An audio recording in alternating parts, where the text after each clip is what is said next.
Welcome back to our channel. నేను మీ మాదిరి. దేవుడు ఈ ప్రపంచాన్ని ఎంత అద్భుతంగా సృష్టించాడంటే 100 కేజీల ధాన్యం బస్తాని మోసేవాడు దాన్ని కొనలేడు, కానీ దాన్ని కొనగలిగే సత్తా ఉన్నవాడు దాన్ని మోయలేడనమాట. అంటే ఎవరికి కూడా వాళ్ళకు కావాల్సింది వాళ్ళ జీవితాల్లో దక్కకుండా దాన్ని ఏ విధంగా వాళ్ళంతట వాళ్ళే నేను ఒక వే చూపిస్తే వాళ్ళంతట వాళ్ళే దాన్ని ఎలా సంపాదించుకోగలరు, ఏ విధంగా వాళ్ళ జీవితాన్ని మలుపులు తిప్పుకోగలరు అని ఒక చిన్న టెస్ట్ పెడతాడా అని అనిపిస్తూ ఉంటుంది. ఎందుకంటే ఇలాంటి జిమ్మిక్కులు, ఇలాంటి ట్విస్టులు, ఇలాంటి టెస్టులు జీవితాల్లో లేకపోతే ఆ దేవుణ్ణి తలుచుకునే వాళ్ళే ఉండరేమో అని దేవుడు కూడా అనుకున్నాడేమో అని అనిపిస్తుంది కదా. ఎందుకు అంటే మీరు గమనించండి, 100 కేజీలు బియ్యం బస్తాని మోసేవాడు ఎప్పుడూ కూడా ఒక కూలీగానో ఒక వ్యవసాయం చేసేవాడిగా మిగిలిపోతాడు. వాడి దగ్గర ఉన్నప్పుడు మాత్రము ఆ ధాన్యం విలువ చాలా తక్కువ ధర పలుకుతూ ఉంటుంది అనమాట. ఎప్పుడైతే వాళ్ళ చేతుల్లో నుంచి ఆ ధాన్యం కానివ్వండి, ఏదైనా కానివ్వండి, దళారీల దగ్గరికి, ఈ బిజినెస్ మ్యాన్ల దగ్గరికి వస్తుందో అమాంతం వాటి రేటు వీళ్ళు అమ్మిన దానికి 3 4 పెరిగిపోయింది పాపం.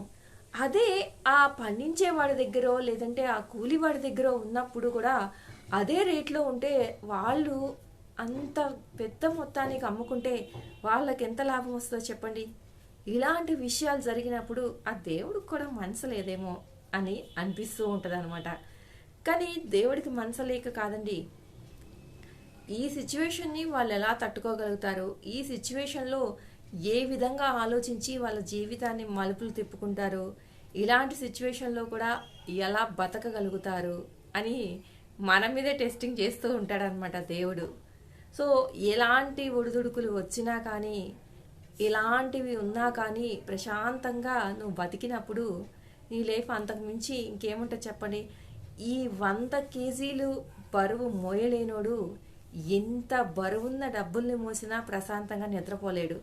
కానీ 100 కేజీల బరువు మోసే ఆ కూలివాడు మాత్రం కాయ కష్టం చేసుకొని సాయంత్రానికి ప్రశాంతంగా నిద్రపోతాడు. చూసారా దేవుడు ఎంత విచిత్రమైన వాడో. వీడికి ఏది కావాలో వీడి ఆశ కొద్దీ వీడికి అవి ఇచ్చాడు. వాళ్ళకి ఏది కావాలో అంత ఆశపడటం లేదు కాబట్టి ప్రశాంతమైన నిద్రని ఇచ్చాడనమాట. అంటే మనము ఏం చేసినా, ఎంత చేసినా ఫైనల్గా దేనికోసం? తినడానికి తిండి, కంటి నిండా నిద్ర, వేసుకోవడానికి బట్టలు, ఉండడానికి ఇల్లు, 5 చేతులు లోపలికి వెళ్ళడం, ఇంత మాత్రం ఉంటే చాలు అని అనుకునేవాడికి అంత మాత్రం మంచిగా ఇచ్చి అంత ప్రశాంతమైన నిద్రనిచ్చాడు.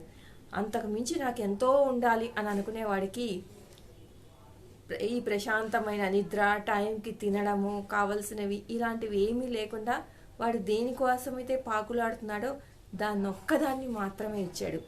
అది దేవుడి మాయ అన్నమాట. ఇదండి ఈరోజు వీడియో కనుక నచ్చితే లైక్ చేయడం మర్చిపోద్దు. మరిన్ని ఇలాంటి వీడియోస్ కోసం వెంటనే ఛానల్ సబ్స్క్రైబ్ చేసుకొని పక్కనే ఉన్న బెల్ ఐకాన్ కూడా ప్రెస్ చేయండి. అప్పుడే నేను పెట్టే డైలీ నోటిఫికేషన్స్ మీ దాకా వచ్చేస్తాయి.